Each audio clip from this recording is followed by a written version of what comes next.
Hey everybody, hope all is well. I started to make this live stream title entirely different and talk about Utah Jazz defeating the Houston Rockets. And I thought, no, let's just stick to the plan. Stick to the plan. Stick to the, you know, stick to the plan. Um, I actually managed to botch part of the plan because the other part of the plan said, hey, stream is good. The other part of the plan said, okay, then I go from good stream status to okay, primary stream, we are not receiving video. What? So let me go and view this on the watch page, see what it looks like. And on the watch page, I hit this, the stream looks good because I look good. And yeah, that's it. So we're good. Now, for those of you watching this for the first time, which pretty much all of you because it's just sort of ramping up, right? You're probably wondering, if you don't know the events of the previous day, what this is about. Okay, let me tell you in a few seconds. The city of Oakland, the county of Alameda have talked about suing the Raiders since just before the NFL gave approval to allow the Oakland Raiders to move to Las Vegas, or try to. A conditional relocation, right? Now, as far as I'm concerned, the lawsuit should have been out the door, down the street, down Harbor Bay Parkway, and hit the Raiders upside their collective head about a year and a half ago. Before the NFL vote. Because by the time the NFL vote came due, all the groundwork had already been laid. They, being the Raiders, had their vote in the Nevada legislature. All of the, I should say most of the behind the scenes work, which from when I do this, I mean the city of Oakland's perspective, was actually going behind the back of the East Bay entities, the city of Oakland, the county of Alameda. All that had been done prior to it's really the Carson City vote, because that's where the seat of power in Nevada is. That's where the capital is, right? So, point is that by the time the Nevada legislature voted, you know what? The damage should have been done. And the city of Oakland and the East Bay entities did absolutely nothing to stop it. And reacted late, didn't come up with a plan that was really cool, didn't use the one that I came up with, which you can still see if you go to Google and type Oakland Coliseum reboot and check out my website, which comes up as the first result, right? Didn't use that. Didn't call Piper Jaffray investment bankers, which was part of my plan. Nothing. Had it all laid out for them. So don't be, surprised if it sounds like I'm weary, because I am. I am weary. It's like, wow. The lawsuit is definitely there. What I mean by that is the case to be made that the Raiders and the National Football League as a whole should cough up some money. That's definitely loud and clear. All right, without question, that's definitely loud and clear. Because the Raiders did not negotiate in good faith with the city of Oakland and the county of Alameda. Again, the East Bay entities. All right. But there are those who, I'm just going to say this. I really believe the East Bay entities are lazy and tired, And a lot of the people who are making the decisions today were involved when the Raiders returned. Some of them, yeah, when the Raiders returned to Oakland, okay? Like myself. Um, and, but unlike myself, and I enjoy fighting on behalf of the city, they don't want to fight. They don't want to recover the $600 million. Now, there's one person for which that's not true, and that is Oakland at-large council member Rebecca Kaplan. And Rebecca's got fight in her. Rebecca knows, she's a trained lawyer, she knows this whole deal is screwed up, okay? She knows that. So she's basically fighting the good fight in this. Not quite reinvigorating it, this effort, but I would say giving it some, giving it a push, you know? Giving it a push. What happened in closed session? I'm still trying to get the skinny, but knowing the city of Oakland, I don't think there was much presented.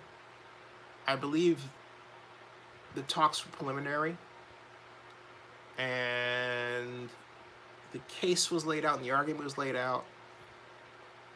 There was, pushback from the appropriate parties, but the conversation was left open, okay? In other words, let's keep studying this. Let's talk about this. Let's get our questions answered, whatever they may be, before we move forward, okay? Now, I have a feeling that some of the same questions, because this is unfortunately the way the city works, if someone objects to something, they'll keep asking the same damn question or having the city attorney ask the same damn question again and again and again. We already answered that. I have a feeling there's some of that that's crept into this. Just a feeling, okay? Just a feeling. Just a feeling. So, do I sound cynical? Yes. You do hear the words of a cynic, without question. Without question. Could that change? It depends on what they do. It really depends on if the city's going to be the driver of this. I think the fans should drive it, and I think the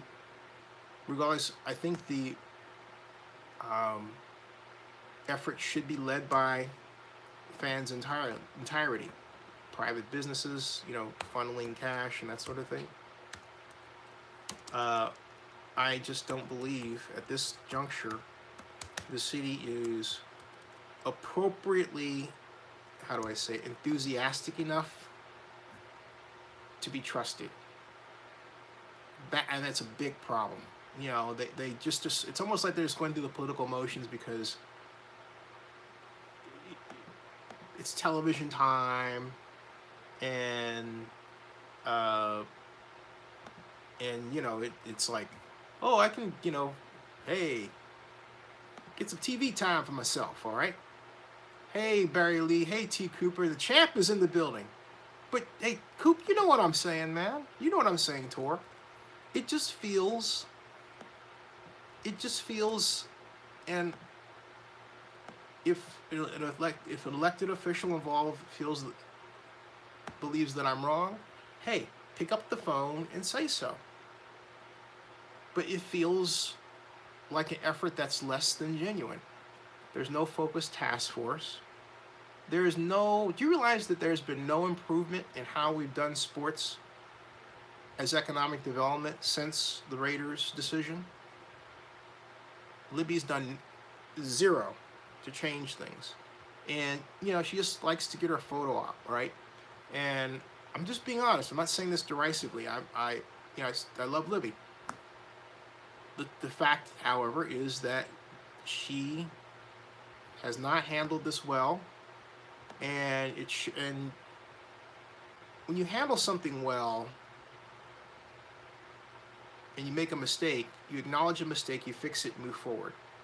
The hallmark of not handling something well is when you keep making the same damn mistakes. And in this instance, the same damn mistakes are holding things close to the vest, having this so-called internal staff like uh, that's musical chairs because there are people who left, Libby's office. Okay, there's no outside citizens involvement. Nothing. I'm not involved. You're not involved. You've got a group between Ray and Grizz who feel like they've got the in and all that, and then they don't, Grizz doesn't talk to me. I try to reach out to him. Ray occasionally talks to me. That's about it. The group is, you can see by the people at the press conference, which was, I felt, not didn't come off well. It's not Sandra Varner's fault. That's the fault of the people who asked for it, because they didn't go in with a plan. Okay, how is this press conference different than the other press conference, right? What's the reason you're doing this thing now ahead of the January 24th? What was learned? Okay, what did we do? What new information do we have? All right, that we didn't have on the 24th of January. I mean, these questions, these are pivotally important questions. Okay, they really are. And not only that, they're questions that when you take them to wherever media outlet you're dealing with, they at least feel like when you have an answer to these questions, you get a handle on what you're doing. And you can't give anybody comfort when you open a press conference or during the press conference. You basically take time to diss the other media that may be there because of something that they did in the past. And that's straight out to Grizz. Grizz, really, man, that doesn't help anybody. Okay? It doesn't. And Grizz can be a great leader if he doesn't take things personally. And he does. It's almost like it's like this affront. And it shouldn't be. It really should not be. So I mean, the message to Grizz is Grizz, we all love and admire you. You don't need to bullwhip, right? The people who you want to carry your message. You don't need to do that. Just focus on one thing, stating what you want to have happen, what the new news is. That's it. Don't talk about opinion regarding, your opinion regarding what happened last time or what coverage you saw, because then you wind up sounding just like Donald Trump. I'm sorry, dead on him. And it's like, gee, I mean, do we really have to take this, look? Of course not. Not at all. All right? So, if it sounds like I'm disappointed, it's because I'm disappointed. We should be a lot further along in this entire process regarding a lawsuit than we are right now. And we're not. Okay? So, Donna says 2016 would be interesting. What? 2018 would be interesting for the Nevada regarding a stadium. Yep. Barry Lee says, with the Redskins scandal in Vegas, the National Football League is headed to financial dark times if they don't shape up. Well, I don't think that Redskins scandal is talking about the cheerleaders is going to lead to anything financially damaging. I'm sorry. Embarrassing? Yeah. But financially damaging to the league? Forget it. Everyone tries to pick the league's demise lately, or tries to, predict it. Forget it. The NFL is not going anywhere anytime soon. It's still an amazing juggernaut of a sports league. It's done a virtuoso job of changing with the times, all things considered. Show me a sport that's done better, other than, the NBA, which is why the NBA is catching up to it, But even with that, the NBA Finals will not command the eyeballs of the Super Bowl. Now, that said, the Super Bowl isn't going to command the eyeballs of what? The World Cup, right? It comes close, but it doesn't do that. Okay, now I'm getting off the track. My point is, when you talk about sports events at that level, World Cup, and you have something that can compete at that level, like the NFL does, you're doing pretty well. Now, I'm not saying that can't be taken away from the NFL. It can. Ed says, I've never known Oakland to quit regardless of these points. Keep it moving. Oh, I'm definitely all for keeping it moving with or without politicos. Yeah, I'm just, Ed, I have a feeling that you and I are saying the same thing. Yeah, I'm not saying quit. I'm saying draw together as one, move forward with a plan. Make sure that what we do has a plan, that everybody's involved, and it doesn't look like this piecemeal effort. And I'm speaking for others who are too afraid to speak for whatever reason they admit. But there are people who are thinking, why are we doing this press conference? What is our message? What are we trying to get at? All right? And that's why I'm bringing it out. Those are questions that have to be put out there so that there can be an answer to that and a better way of moving forward. The good news, having said all that, is the Oakland City Council took this up in closed session. From what I understand, everything in terms of talks is preliminary. And we'll see, We'll see. It's not, the decision to move forward or not will not be made overnight. But it will be made, okay? So, Attenborough says, how well do you think the Ravens will do with their gain of Lamar Jackson? I think, I don't understand the question, but, or maybe I didn't read it correctly. How well do you think the Ravens will do with their gain of Lamar Jackson? I think they'll do very well. Excuse me. I think they're going to do very well.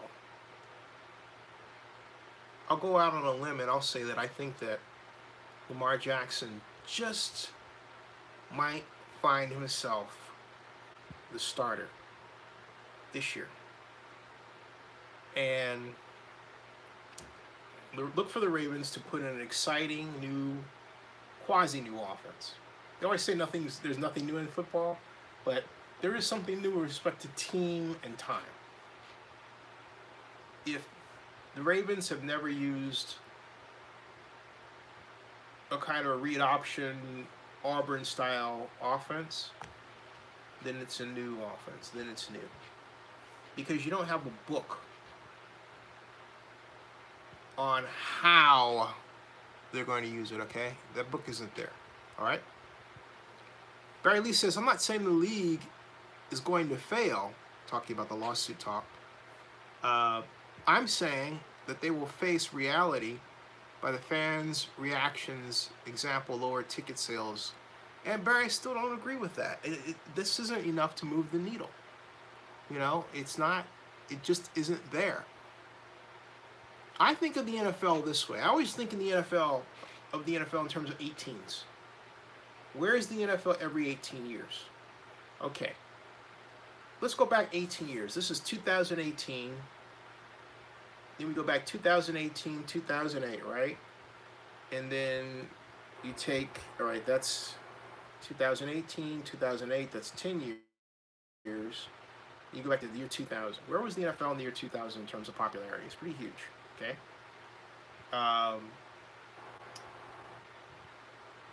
You've had people who were born. You had a generation of people who were born that never knew life without the internet. And now guess what? That group is 18 years old. Half of their time, they were some of the early social media adopters because Facebook wasn't established until, 2007, 2000. It was birthed in 2004, but it really didn't start becoming something until 2007.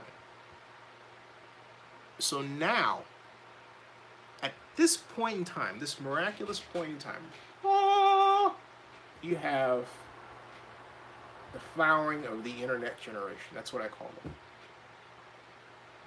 If you turn 18 this year, you're part of the internet generation. And you are having a profound impact on how we emote and relate to each other. Some of you, I hate to say, some of you have been impacted by mass shootings. Heck, a lot of you have, because you're just coming out of high school, right? Many of you are suffering because you're lonely, because the internet has isolated you, and yet you don't know anything else. You don't know a life without the ability to plug in. But what does all that have to do with the NFL? Everything. Because the NFL is still the biggest media around, okay? And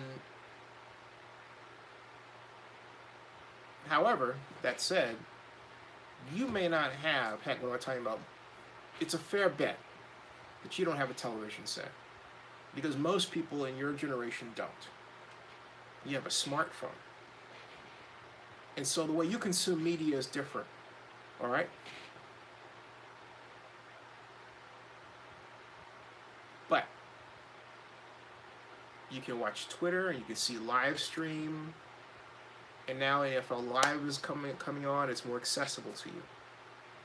So the league is just forming partnerships like with Twitter that allows its product to be seen more by more people from that newest internet generation than ever before. Oh, and if they have televisions and they turn on television, chances are between the YouTube that's on their screen, the Facebook, and everything else, they can still get NFL content or hear about NFL news, okay? Or be impacted by the NFL protest, right? Think about what I'm saying to you. They don't have a way of turning away. They're not sitting around waiting for the next appointment television, okay? So they're not gonna, they've already cut the cord. They didn't have the cord for the most part. Some of them did, some of them don't, but a lot of them don't. So that generation, it doesn't know how to turn away from the NFL. There's nothing out there that's going to give it that. Maybe soccer, because this generation also loves soccer. And if you take a look at Atlanta United, where they have like upwards of 70,000 people for a game, a soccer game in Atlanta, people said that would never happen. It's happening, all right? But it points to the popularity of soccer. And it's a great bet that that generation knows about it. But see, they don't view increasingly soccer as separate from the NFL. They're more likely to view it as, hey, this guy plays soccer, he could play in the league. This guy plays rugby, or gal, they could play in the NFL. So you're going to see this cross-pollination of talent. My point is, the NFL remains. I just don't see it going anywhere anytime soon. All right. Hey, John Marks, how you doing? Patrick M. Blackman is here. How you doing? Hey, the gang is all here. Juan Ramirez says there's a story that broke out in regards to the parking in Vegas Resort, jumping in fees overnight as of Tuesday. I didn't see that one. Let me see if I can. Let me look that up. What I do is type Vegas parking. Somebody sent me a message.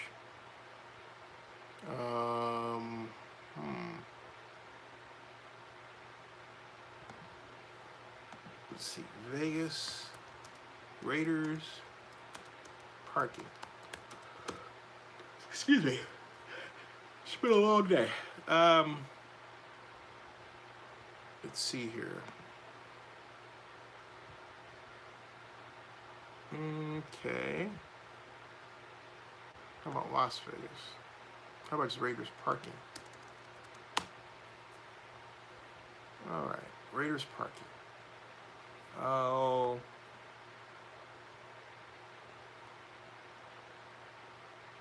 I see something that was 6 hours ago. Derek from Texas had one of those small Twitter account holders. 34 followers. He says, you're right. Those fees are going way up. I think, again, if you're only going to pay $20 for parking. And so, oh, you know what? It says fewer people are visiting Las Vegas. One insider thinks hotel, resort, and parking fees are to blame. LA Times travel. Now, hey, guess which person happened to point to that problem first? Ah! Okay.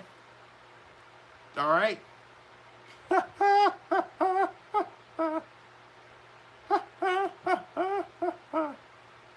Okay. Can't imagine with parking. Yeah, I don't see what you're talking about straight away. You'd have to send me the link. That's not quite it. Okay. That's not quite it. All right. Barry Lee says, and it starts with Vegas and whether or not there is a battling or brothel scandal compound with that with the Redskins. I think we'll give the NFL a reality check. I think it's going to hit the NFL like a pimple. I'm not saying the league won't be concerned, but see, look, the way the league works is it directly addresses a problem, and by doing so, unlike in the past, and they learned a lot from Ray Rice, by doing so, they diffuse the problem. So you're like, oh boy, this is going to be the thing that really gets the NFL, and the NFL directly addresses it. And folks, that action in and of itself saves the NFL from ruin, okay? So when you go, oh boy, just hold on. Just hold on. Just hold on. All right. Barry Lee is not in the Bay Area.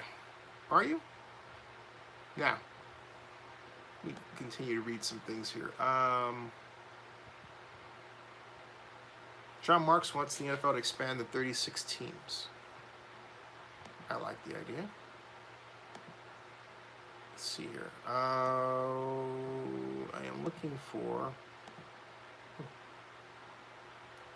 Thank you, Rosemary, for retweeting my tweet. We are live.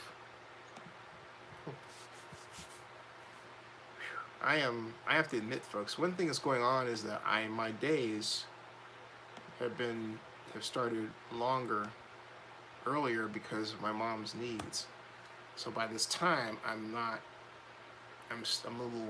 little drowsy. I'm like, because you start at like 7 or 7:30 or 6 in the morning, and you bend it all the way back to midnight, right? And I'm not the person that gets to bed the fastest. It takes me a little bit. So 2 hours later, it's like 2 o'clock in the morning. You get the idea? He's still not asleep. Get the idea?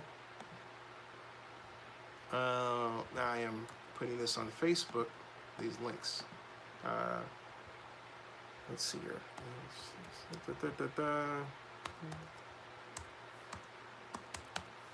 I am hoping, oops, excuse me.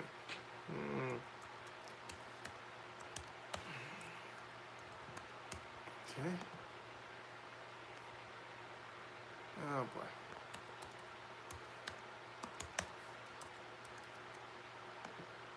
I'm trying to make my Facebook page. I did it. Okay, there, with my Twitter page. Whoops. Now,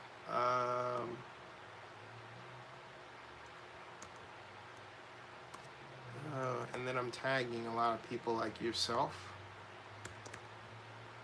as per your request. Okay.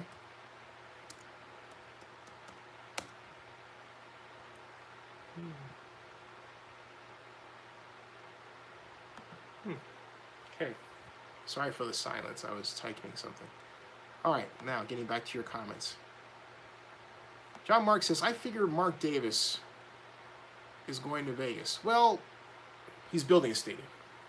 Why not give him the Vegas Renegades with the NFL will instruct Oakland to get an ownership group that contains real billionaire potential? Here's my point. Get the damages, set yourself up to be awarded an expansion team. That's what Oakland should do. Because Oakland has an opportunity to collect damages from not just this effort for relocation, but the previous one, which was really unresolved with respect to that the monies that were generated by the facility, the potential revenue the facility could generate with the Raiders. Then you consider the Raiders and the Ace as an anchor tenant for a new complex, and you can argue, hey, their behaviors devalued the Coliseum City complex by X amount, right? It's definitely in the multi-millions because, yeah, it really is. So some of you are saying, well, we want the name, we want the Raiders. Just concentrate on building your case, and then let's see what happens in settlement, right? In the process, okay? But you got to build that case first. You have to take this brick by brick. You really do. As John Mark says, Oakland needs to get it together and put pressure on the Raiders in the NFL. Yep. And so Cooper agrees with you. Barry Lee says, Oakland is awarded damages. If Oakland is awarded damages, then I would like to know how the Raiders would be able to move. Well, I'm not saying they would be able to. I don't know how. My point is that's for them to worry about. Let's just get our house in order so that we can get to that place, okay? I think that's the best situation. And do it in such a way where we carve out a nice relationship with the National Football League. You circle the wagons around the organization that you're, upset with, okay? Never let them see you sweat. Don't cry. Don't do any of that. Just play it straight. And then just leave yourself with the ability to ask, what happened? And then get an answer. What happened? All right, folks, it is 12:02. I'm going to do something. I'm going to pick this up tomorrow, mainly because I'm fried. I am capital fried. I am so fried, I'm cooked. I'm so cooked, I'm burnt. I'm so burnt, I'm toasty. I'm so toasty, I'm crumbly. And I'm so crumbly, I'm about to collapse. Okay?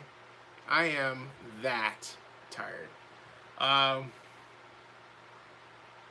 Terrell Johnson says, I agree. Let the Raiders go to Vegas. Also, last straw is the phase out of Oakland. Reggie McKenzie, he built a winner, and this low-class organization is pushing him out. So, all right. Let's pick this up tomorrow, okay? Thursday. Let me get a decent night's sleep. All right? I'll be back. I promise. And